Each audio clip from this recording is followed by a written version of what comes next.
ایک بزرگ تھے،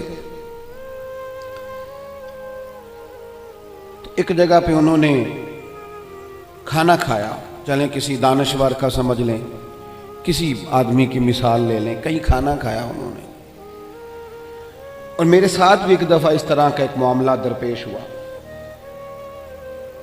تو آپ کو پتہ ہے عموماً ڈرائنگ روم جو ہوتے ہیں ان کے ساتھ ہی باورچی خانے بھی ہوتے ہیں، تو شاید کھانا پکانے والے بھی وہاں قریب ہی تھے۔ کھانا کھانے کے بعد اس صاحب نے کیا کیا، انہوں نے تعریف کر دی، کہا یار بڑا ہی عمدہ کھانا پکا ہے، بڑا ہی ماشاءاللہ اچھا ہے۔ کچھ دیر کے بعد جب وہ رخصت ہونے کا وقت قریب آیا تو اندر سے بہت اونچی آواز میں ہچکیوں کے ساتھ رونے کی آواز آئی۔ تو صاحب خانہ سے پوچھا کہ کیا ہوا ہے، اچھا تو نہیں لگتا کہ آپ کے معاملے میں مداخلت کی جائے، لیکن خیریت تو ہے؟ تو انہوں نے کہا نہیں، وہ آپ کی وجہ سے رو رہے ہیں گھر والے۔ جی ہماری وجہ سے کیوں رو رہے ہیں؟ آپ نے زبردستی کھانا پکوایا ہے؟ کہ نہیں یہ وجہ نہیں ہے، آپ نے وہ تعریف کر دی ہے کھانا پکا ہے۔ تو وہ جو بچی اس گھر میں کھانا پکاتی ہے، جو بہو بن کے آئی ہے، وہ کسی غریب گھر سے ہے، غریب رشتہ داروں سے۔ تو وہ کہتی ہے کئی سال بیت گئے مجھے اس گھر میں نوکری کرتے، ساس کی بھی، سسر کی بھی، دیور کی بھی، جیٹھ کی بھی، سب کی، لیکن آج تک کسی نے یہ دو جملے نہیں بولے کہ تو نے اچھا کام کیا ہے۔ آج مجھے یہ سننے کو ملا ہے کہ تو نے اچھا کام کیا ہے، تو کچھ عجیب سی اپنائیت، یار کسی کی بیٹی ہے وہ بھی جو ہمارے گھر آئی ہے، وہ بھی کسی کی بیٹی ہے، اتنا پیار بھی کرنے کو ہم تیار نہیں ہیں کہ دو لفظ شاباشی کے ہو جائیں۔ کیا بات، اس نے گرمی میں کھڑے ہو کے سب کے لیے کھانا پکایا۔ وہ کہتے ہیں یہ جملے اتنے دو جملوں نہیں، میری آنکھوں میں آنسو پیدا کر دیے۔ نہیں کرتے ہم پیار، نہیں دیتے ہم محبت، نہیں ہمارے لہجے سے ترش روئی دور ہوتی۔ ہر بندے کا کوئی نہ کوئی پروٹوکول ہے، کہیں نہ کہیں وہ بڑا ہو جاتا ہے، کہیں نہ کہیں اس کا اعزاز ہو جاتا ہے۔ ہم جب اپنا یہ مزاج بنا لیں گے ہم نے فروغ محبت کرنا ہے، ہم نے ایک دوسرے کو پیار دینا ہے، ہم نے تلخی نہیں کرنی۔ وہ دیکھیں ایک بندے سے گلاس ٹوٹ گیا ہے ملازم سے، تو اس کے مالک نے کہا ہے تو نے سیٹ خراب کر دیا ہے، تو دیکھ کے نہیں چلتا، تو جب بھی کرتا ہے نقصان ہی کرتا ہے۔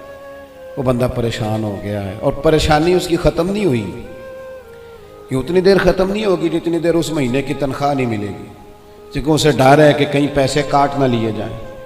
لیکن ایک شخص کے ہاتھ سے 3-4 گلاس ٹوٹ گئے ہیں، تو مالک نے دیکھتا ہی کہا بھائی ٹینشن نہ لینا، ٹوٹنے والی چیز تھی ٹوٹ گئی، میرے بچے بھی تو توڑ دیتے ہیں، میرے سے بھی کئی دفعہ ٹوٹ جاتی ہے، آپ پریشان نہ ہو، اللہ خیر کرے گا۔ یہ چیز اس بیچارے کو رات سکون کی نیند دے دے گی، لیکن ہم اس کے لیے تیار نہیں ہوتے، اپنے لہجوں میں محبت پیدا نہیں کرتے۔ فروغ اور ملت کے جوانوں، ماں باپ سے پیار کرنا شروع کر دو، 1 گھنٹہ ٹائم دینا شروع کر دو، ان کے پاس بیٹھنا شروع کر دو، ان کی دوائیاں کم ہونی شروع ہو جائیں گی، بغیر ڈاکٹر کے بڑی ساری چیزوں سے قرار آنا شروع ہو جائے۔ ماں سے محبت سے بات کرنی شروع کر دو، وہ جو کہے منوان قبول کرنا شروع کر دو، والد کی بات سنو۔ ہم مخدوم بن کے جینا چاہتے ہیں، سارے ہمارا اعزاز کریں، خادم بن کے جینا شروع کرو، ڈیوٹی کرنی شروع کرو، ماں باپ کی، بہن بھائیوں کی، پھر بیوی بچوں کی، دوست احباب کی، رشتہ داروں کی ڈیوٹی کرنی شروع کرو، محبتوں کو فروغ دو، پیار بانٹنے سے بڑھ جایا کرتا ہے۔ حدیث پاک سنو، دل ٹھنڈا ہوگا۔ سیدہ عائشہ صدیقہ رضی اللہ تعالیٰ عنہ فرماتی ہیں، اللہ کے محبوب علیہ السلام اتنا خیال فرماتے، ایک دن مجھ سے فرمانے لگے عائشہ جب آپ مجھ سے راضی ہوتی ہیں پھر بھی مجھے پتہ چل جاتا ہے، اور جب آپ کے دل میں کوئی بات ہوتی ہے تو پتہ مجھے پھر بھی چل جاتا ہے۔ کہتی میں نے فٹافٹ عرض کی حضور مجھے میری ماں روئے میں اور آپ سے ناراض؟ حضور نہیں، آپ، میں تو کب محبوب فرمانے لگے کروں پھر بات، یا رسول اللہ کیجئے۔ تو سیدہ فرماتی ہیں محبوب فرمانے لگے عائشہ کبھی کبھی قسم اٹھاتی ہو؟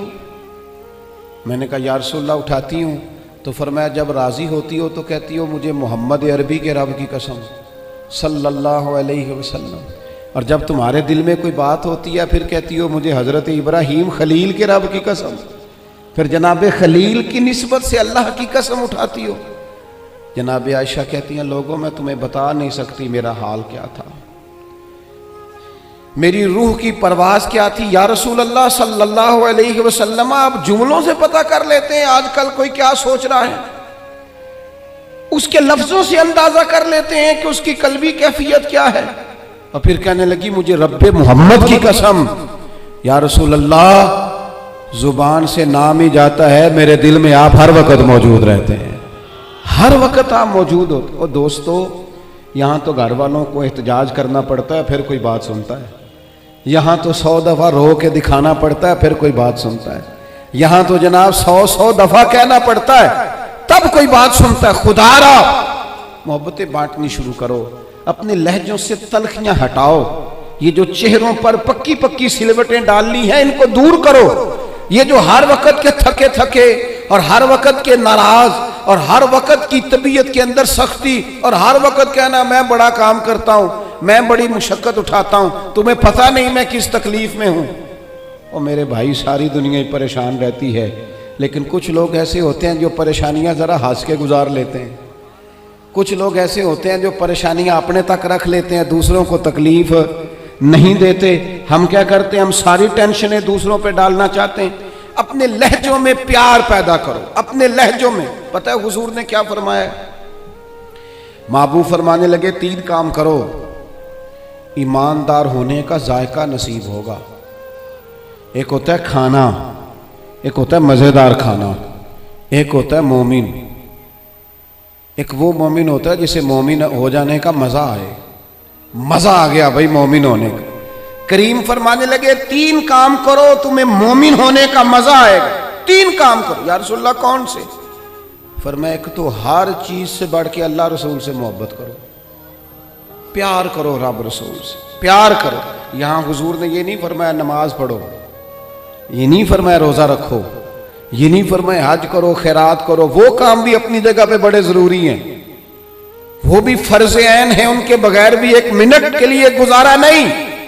لیکن فرمایا اگر ان چیزوں کا مزہ لینا ہے نا، ادھر دیکھیے میری طرف، اگر ان چیزوں کا مزہ لینا ہے نا، کہ نماز مزیدار ہو جائے، روزہ مزیدار ہو جائے، سخاوت مزیدار ہو جائے، حج مزیدار ہو جائے، فرمایا اگر چاہتے ہو مومن ہونے کا مزہ آئے تو ہر چیز سے بڑھ کے اللہ رسول سے محبت کرو۔ یہ بخاری مسلم دونوں میں موجود ہے۔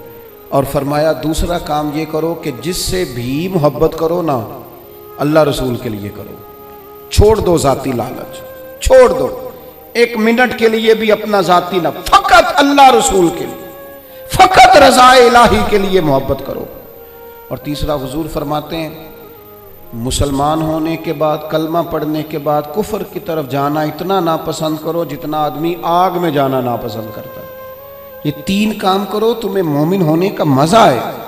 اگر کبھی پیار والا لہجہ بنا لیں، اگر کبھی تلخی چھوڑ دیں، اگر کبھی اپنے مزاج سے وہ ساری چیزیں دور کر دیں اور ہم رب رسول سے صحیح والا پیار کریں، تو آپ یقین کریں پھر بندہ قرآن پاک شروع کرتا ہے تو اس کا تلاوت چھوڑنے کو دل نہیں کرتا، پھر وہ سجدے میں سر رکھتا ہے، پیار ہو گیا نا اللہ رسول سے، پھر وہ سجدے میں سر رکھتا ہے تو اٹھانے کو جی نہیں چاہتا، پھر وہ دین کی نوکری کرتا ہے تو اس کا دل کرتا ہے صبح بھی دین کی بات کروں، شام بھی دین کی بات کروں، میرا ایک ایک روما خادم بن جائے، میں نوکری کروں، جگہ جگہ جا کر رسول اللہ کے دین کی بات کروں۔ کیوں؟ پیار جو ہو گیا، محبت جو ہو گئی۔ جب آپ کے لب و لہجے میں پیار سرائیت کر جائے، آپ کو پتہ ہے پھر اس محبت کو آگے بڑھانے کا کہا گیا ہے۔ حضور نے فرمایا میرے صحابہ سے بھی محبت کرو کیونکہ میرے صحابہ ہیں، پھر ان سے بھی پیار کرو، ان کے بارے میں تمہارے دلوں کے اندر عقیدت کے جذبات ہوں۔ اور پتہ کس طرح کی عقیدت؟ شوق والی عقیدت۔ میرا اور آپ کا دور بحث کا دور ہے، اور بعض ایسے بیوقوف ہیں جو اپنی حیثیت نہیں دیکھتے اور اپنی ذاتی بحث کو اٹھا کے نبی پاک کے صحابہ اور اہل بیت تک لے جاتے ہیں۔ اور یار تیری تو حیثیت ہی نہیں ہے تو ان پر بات کر سکے، تو دیکھ تو صحیح ہے وہ لوگ ہیں جنہیں اللہ نے اپنے نبی کی غلامی کے لیے